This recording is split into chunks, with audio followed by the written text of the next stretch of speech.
Excellent, Patrick. Well, thank you. And Senators, that was a great lead-in, very good lead-in for me, this idea of first choice. And I think that's really where we've got this challenge, that vocational pathways are quite often seen as the consolation prize. And I spend quite a lot of time in the US, so I might drop the occasional US word or talk about an American who you might know or might not know. Won't talk about the president, but if you want to ask me questions later on, I might answer them. But there's a guy called Mike Rowe. I don't know if anyone's seen Mike Rowe before, but he had this program called Dirty Jobs. And he was with, Discovery, and he's now moved to another program. But yeah, he came up with this idea. He's got this foundation called MicroWorks. And he really tries to move the position in the US about this skills conversation. And I think that one of the things that that Mike really talks about is this idea of, university in America is called four-year college, but this idea that, the only way to a successful and rewarding career is by going off to university. And, he talks about this myopic focus on jobs, and the difference between Australia and the US, of course, in that regard, is student loan debt. So Australia, it is still possible to go off to university and you can kind of come out the other side okay. You do get some student debt, but you don't have to pay that debt until you earn a certain dollar figure, whereas in the US, the day you graduate, you pay. And the average student loan debt, $30,000. The country owes $1.3 trillion in student loan debt. So that's more than Americans spend on credit cards, and they love to spend. Go to the mall, drop the card. That's not a position we want to get into. So really that's, a position where you've got all these people who are leaving the education systems and not being able to secure employment. Look at that, I've got 3 options for the slide cover, so that's kind of cool. But we can pick whichever one, or we won't dwell on that. But I think I might lead into customisation while I happen to be there. Why did I have 3 slide covers? And I think the thing that is, I'm noticing as a worldwide trend in education and where the future is going is this idea about customisation. It's no longer one size fits all, and I'm sure that, Patrick, in every one of those 800 people who've gone into apprenticeships, there's a story like Jack's. It might not be as dynamic, and I've said to Nat, I'd love to kind of write up Jack's story. I could write, article after article. I mean, there's so many exciting things that he's done, and this idea that it's about the right education at the right time. And I think one of the things in Australia that particularly parents are confused about is they say, will my son or daughter go to university? They often say that in a louder voice. Or will they go, my son or daughter goes to TAFE, Sorry, what was that? Yes. So they feel that they have to turn left or turn right. Now, the turning left, towards vocational education, that's a small side road. Whereas you've got the super highway that sort of bends around to the right towards university. So you actually have to leave the main road. The fact is, you can have both. You can have both. And I think when we look at Jack's story, it's about the right education at the right time. I think this idea that young people, after 12 years in a classroom with a talking head, have to be pushed straight into another classroom environment, quite often without the structure. These people want to get up and they want to do things with their hands. And I was talking to someone earlier about MIT. Does anyone know MIT in the US? It's a university that's fairly progressive, and their logo is actually, it's in Latin, and it translates to mind and hand. So the idea that vocational education is smarter than you think. Yes, I didn't just make that up. It was a blog article that I wrote. But the idea that it's not a consolation prize or a place that you send the not-so-bright kids. And so one of the things, a takeaway from today is we've really got to keep working with schools and educators in the traditional mainstream high schools and middle schools. A lot of the schools have this idea that the only way to a successful and rewarding career is by going to university. So a couple of notes there why we need a fresh approach. Well, of course, this is being underpinned by the globalisation and technological change. And I think that as Australians, whether we realise it or not, just a quick show of hands, who has left the country in the last 2 years, gone overseas? Okay, now honestly, look around the room. If you did that in America, you'd see about 3 hands go up. And people would say, does going to another... No, that does not count. You've actually leaving the country. Does Hawaii count? That doesn't count. Alaska. The fact is, we travel. And we're used to this idea of the tyranny of distance. But the fact is, for many, many years, we've had to remain relevant to this rapidly changing market. And I think that thanks to Boeing, and I'm not being endorsed by saying this, I mean, they've built some pretty cool aeroplanes, and this latest 787 Dreamliner that they're actually building in America. You can actually build planes, you can build cars, you can build planes. This 787 Dreamliner is going to change the way that Australia competes globally. You're going to be able to fly to the UK in one shot from Australia, albeit from Perth. I don't know, maybe South Australia should say, look, just put a little bit of an extra bit on the tank and you might be able to make it from South Australia, because I don't know how many Aussies want to fly across the country. Anyway, the fact is that it's going to change the way we work, because of course the UK, or London, is first stop, but think about where 17 hours or 17 and a half hours puts you in the US. It'll put you into the major US cities, it'll put you into Houston, it'll put you into places that we've had to stop, or of course, people know that planes do go to the US, to those locations. What they don't know is the planes go half full. Does anyone know that? Yeah. That you can't take a full payload, and there's all sorts of challenges. So this is really going to change the way that we live and the way that we work. So Jack also talked about passion and curiosity, and when I ask employers what's their number one thing that they hire young people on, it's curiosity. That's what they're looking for. And I think that's really important to note. There'll be time at the end for a couple of questions. Maybe we'll see how quick I just move through these slides. So this is now talking about the skills gap, labour market mismatch, whatever you want to call it. This is where employers are saying we can't find people with the skills to get the job done. And what you'll quite often see is that people who are going through vocational pathways are more closely aligned with the skills needs of employers, and that's because they've actually been working in the workplace or had some connection to the workplace. And so this whole idea about, university, which is the right pathway, which is my choice, it's actually going to be a natural choice because it's going to be driven by employers. So employers' hiring practices are changing, most definitely. I wrote a book, and the publisher, there's only 2 publishers left in the world, by the way. They're all sort of merged. They've got plenty of different names, but Penguin, Random House, Crown, Bertelsmann, it's all one company. Anyway, so Penguin Books came out and said, you are welcome to come and work for us, and even if you have a university qualification, you're still welcome to apply. I thought that was pretty cool for a publisher of academic books. I think it was a good publicity stunt because they got major headlines around the world. Ernst Young then followed. IBM, who were very early adopters or one of the creators of the PTech program. PTech originally started as it started out of their corporate citizenship area. And I must tell you now, it is absolutely front and centre in their labour pipeline. That is how that company is now bringing people into their organisation. And I was just in Brooklyn last week and saw a presentation of some young people and talking to long-standing IBM people, or IBMers as they call themselves. Was really interested to hear about the difference between the university graduates and the people who are coming through programs like PTech.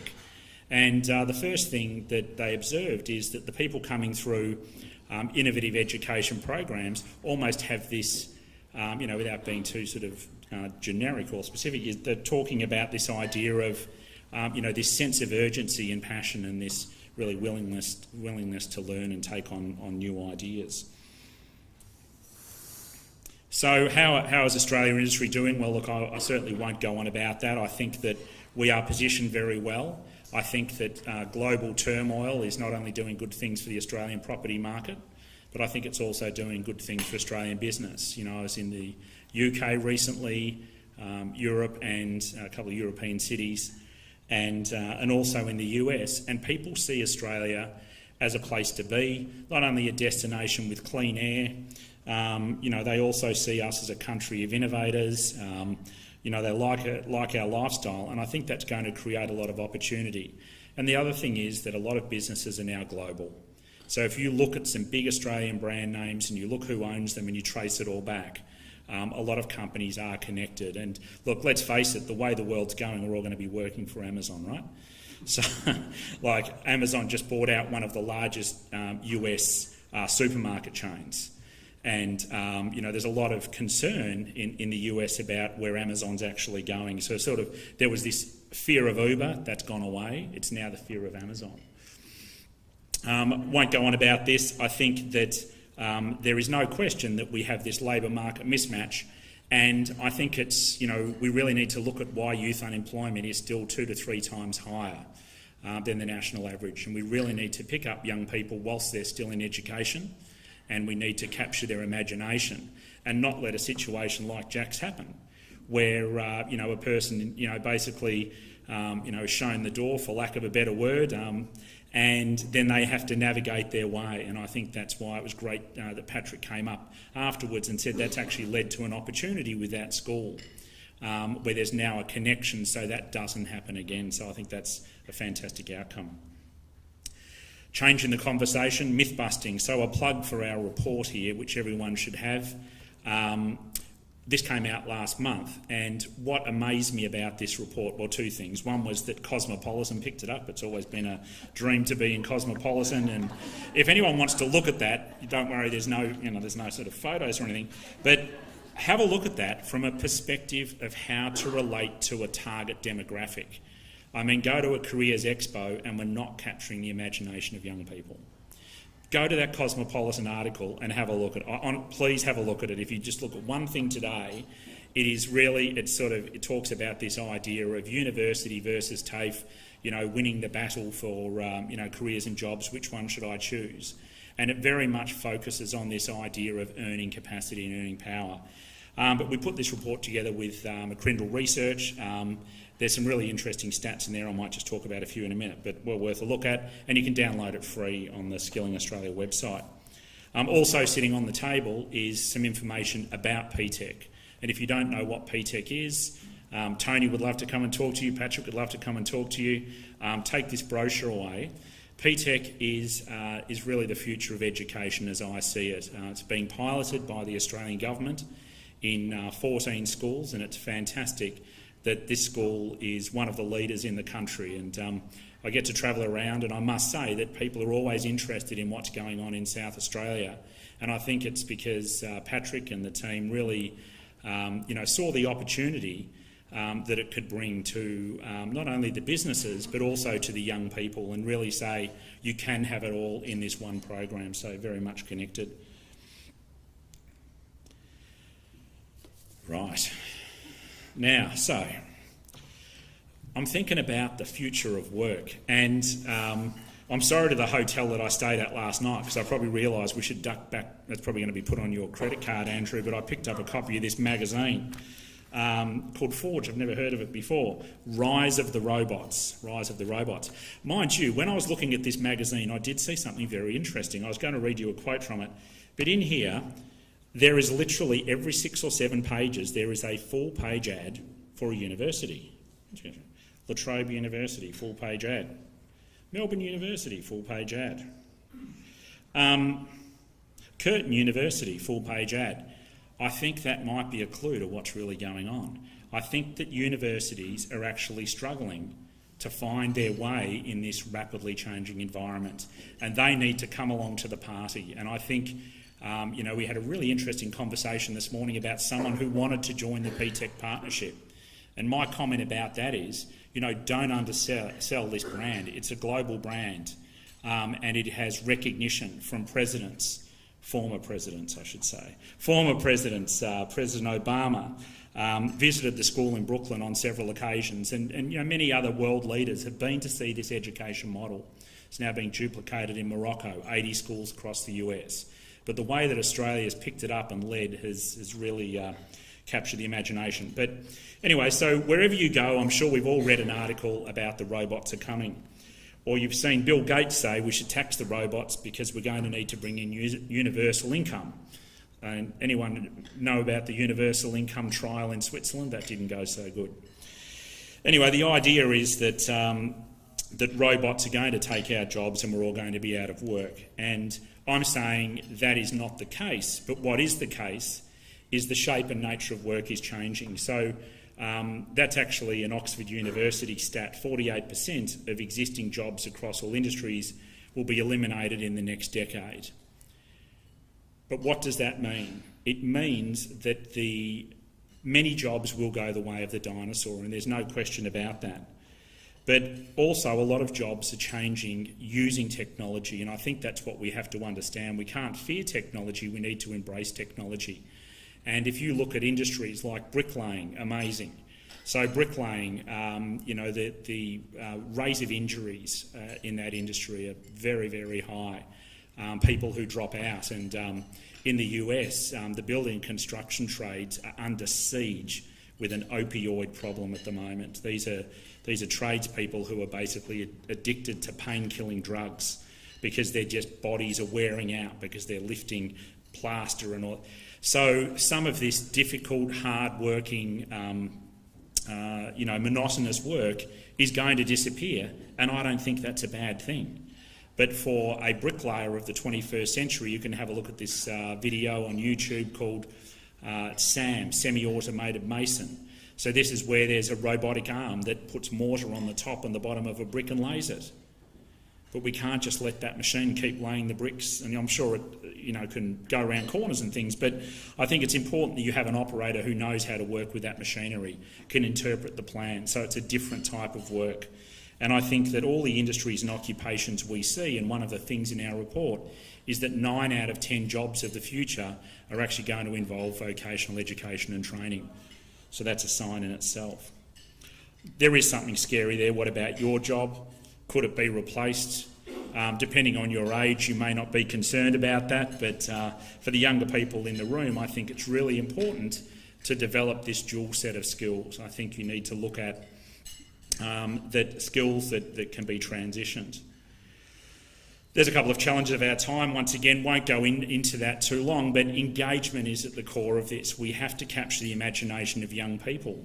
And one of the things that employers in Australia universally need to do is they need to talk about what their opportunities are. And we've really got to make this transition from school to work more seamless.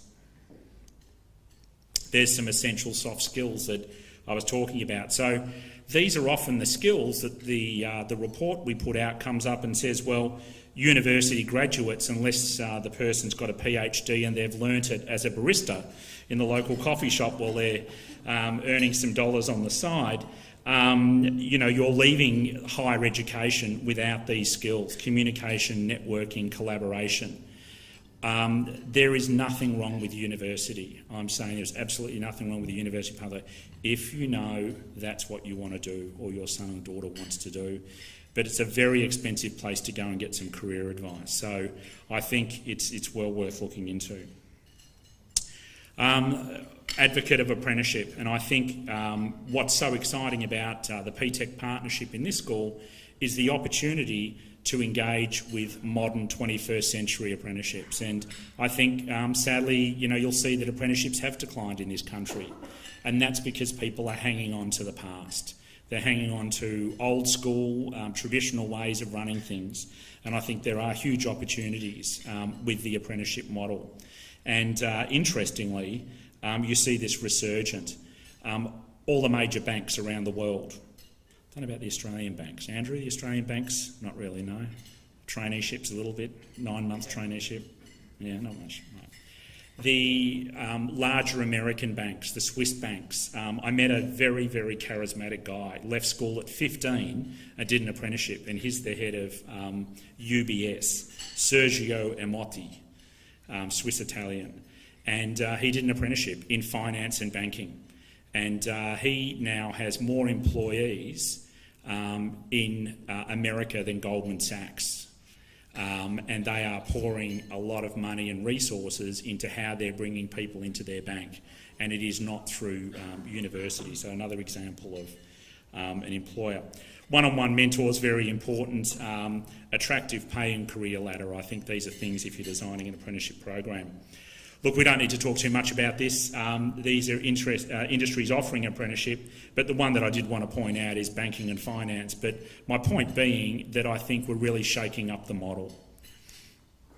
I won't go into these details either. These are some of the stats that are in the report. So we might probably dive into a few questions. The jobs outlook is quite interesting. NCVR also, for those who are interested in some later stats, well worth looking at based here in South Australia. Final observation here, this is young people may have up to 17 jobs and 5 careers. And I think that means that employers need to change the way that they employ young people. Like, I remember, thanks for calling out the year that I was Apprentice of the Year, Patrick, 1988, great year. Back in 1988, when you left your employer, it was you will not return. You know, it was, that's it. You know, it was like you left with your head hung low. The fact is these days that it is quite acceptable for people to go out, get some experience, and maybe, Jack, there could be a resurgence to one of your former employers, or you might end up, as head of that school. Who knows where things are going to go in your exciting career pathway? But I think what's important is to think about the ways that employers are bringing people on board. So have we got time for a couple of questions? We do? 5 minutes. Are there any questions? Now, I know I passed out a few... no, that's not true at all. Patrick? I think to a certain extent, Nicholas, preaching to the converted to a lot of people in this room about the value of vocational education and training and the outcomes and the data that we've seen in these reports is something that we, a lot of us are well aware of. How do we get the message to families, to young people, that this is the pathway that they should be looking at in light of the noise that still is out there around university as the pathway? You know, it really is a deep-seated problem, this one, and nobody has the precise solution. But I think it really is reaching back into the education systems, and it could be into primary school. And one thing that I see the Americans do, they love Lego. They love it more than Australia. And they do so much in what they call elementary school with like Lego-based projects, where spatial recognition, all this sort of stuff. And at least, my son's 7 and he's already, I can see that he's got a mind for, he likes numbers, and he certainly isn't going to work with people, and he certainly ain't going to be any chef, I can tell you. The boy just eats like spaghetti and hamburgers, that's it.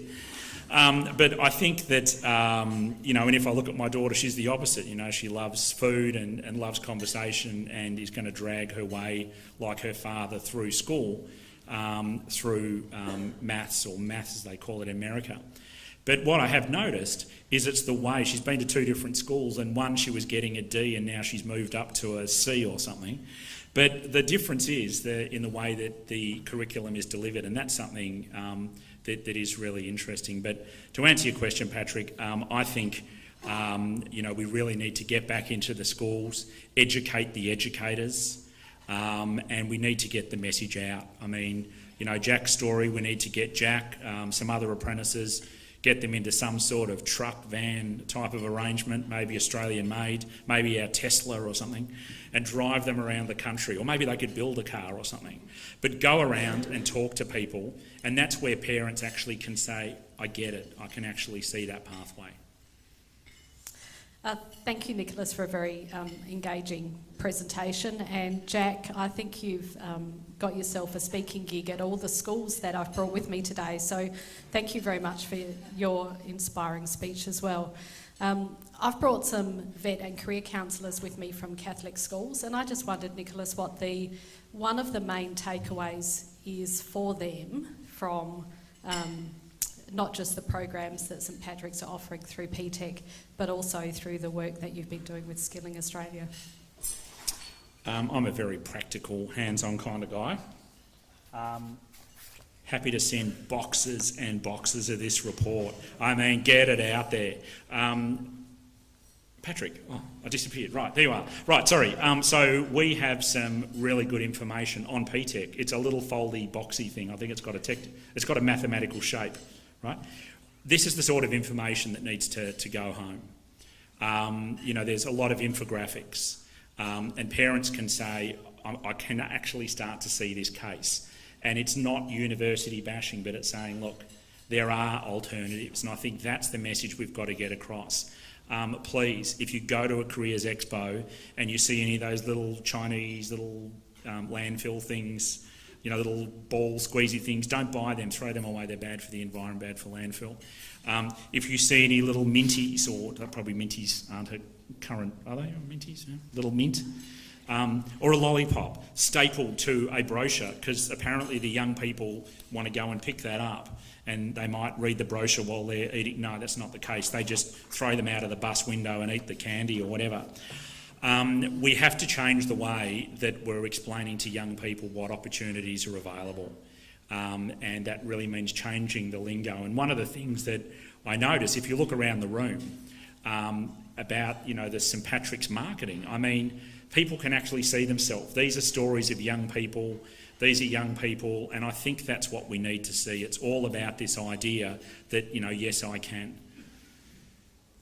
Any other questions? Before Nick jets back off to America or the UK or wherever you're going next. I'm actually going to Burnie. Burnie is the next PTEC school, so there's a PTEC school opening in Burnie. And there's another school which is looking at St Patrick's, which is based in Townsville. It's called Tech NQ, and there's been huge interest in what's going on here in South Australia. So I think that really is a testament to the way that the program's sprung to life, Patrick. And just so people are aware, PTEC is a pilot. It's not St Pat's is the only PTEC or anything like that. So Nick, can you maybe just quickly talk about the pilot program and what happens after this Australian government supported part of PTEC, and where does it go, after 2018-19? Right. Well, without making some big long political speech, as an Australian taxpayer, I was concerned to see buildings getting built not full of kids, and underutilised buildings in this country. It distresses me. And so I wanted to go and find a model that was truly sustainable.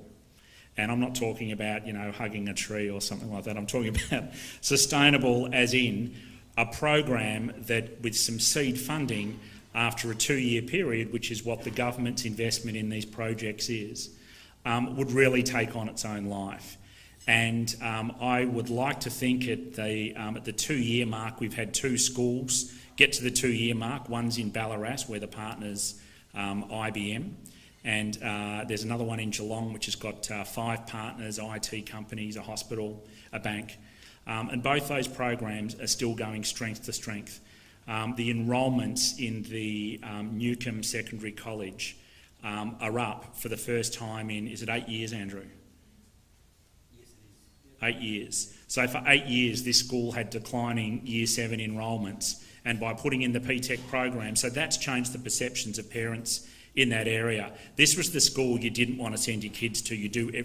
The only kids at that school were the parents who didn't really care that much.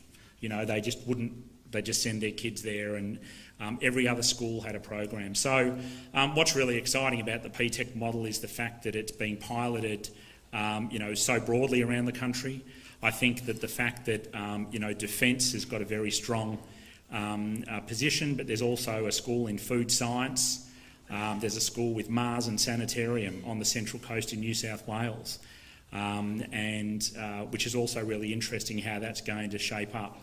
But one thing that the government is really standing behind is this idea that we really need to ingrain this idea of STEM, science, technology, engineering and maths, in young people. Because there is a misconception that you can leave school and get into an apprenticeship and it doesn't matter about maths or doesn't matter about science. The fact it does. Even if you're an automotive technician these days, it's not about grease and grime, it's about diagnostics. But that's okay because most young people these days grow up with an iPad in their hand, right? So they're fairly tech savvy, so that's kind of all right. It's just people like me and you, Patrick, who might struggle. Mind you, I must say that, Jack, you're the only person on social media I see more than Patrick. But as probably a place to wrap up, thank you very much for having me along today. It was great. Happy to talk to anyone afterwards. Thank you.